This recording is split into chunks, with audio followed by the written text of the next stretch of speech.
maaga pa si kuya nag-ihaw. At extra muna tayo habang wala yung unit ko para mabuhay naman ang buto-buto. Yan. Napakaganda nitong Kia Cargo. Yan. All power na siya.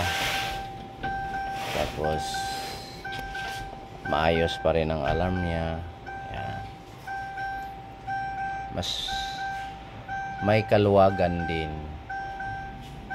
kaysa H100 Hyundai. Ayan. Pati yung loob niya. Pero sa harapan talaga ito.